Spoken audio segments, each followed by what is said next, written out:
الف لام میم صاد۔ اے نبی، یہ کتاب جو تم پر نازل ہوئی ہے اس سے تمہیں تنگ دل نہیں ہونا چاہیے۔ یہ نازل اس لیے ہوئی ہے کہ تم اس کے ذریعے سے لوگوں کو ڈر سناؤ، اور یہ ایمان والوں کے لیے نصیحت ہے۔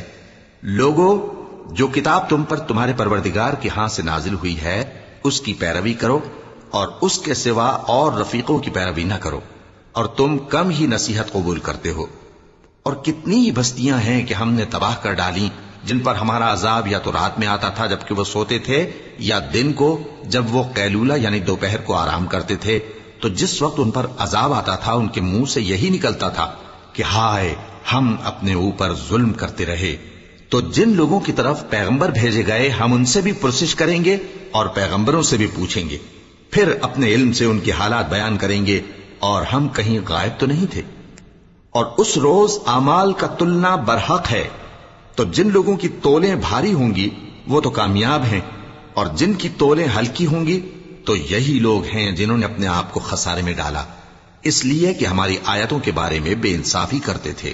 اور ہم ہی نے زمین میں تمہارا ٹھکانہ بنایا اور اس میں تمہارے لیے اسباب معیشت پیدا کیے، مگر تم کم ہی شکر کرتے ہو۔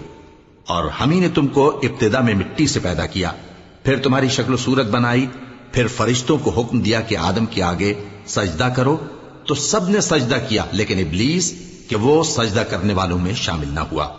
اللہ نے فرمایا، جب میں نے تجھ کو بھی حکم دیا تھا تو کس چیز نے تجھے سجدہ کرنے سے باز رکھا؟ اس نے کہا کہ میں اس سے افضل ہوں، مجھے تو نے آگ سے پیدا کیا ہے اور اسے مٹی سے بنایا ہے۔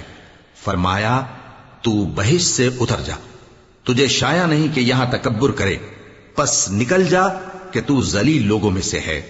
اس نے کہا کہ مجھے اس دن تک مہلت عطا فرما جس دن لوگ قبروں سے اٹھائے جائیں گے۔ فرمایا، اچھا، تجھ کو مہلت دی جاتی ہے۔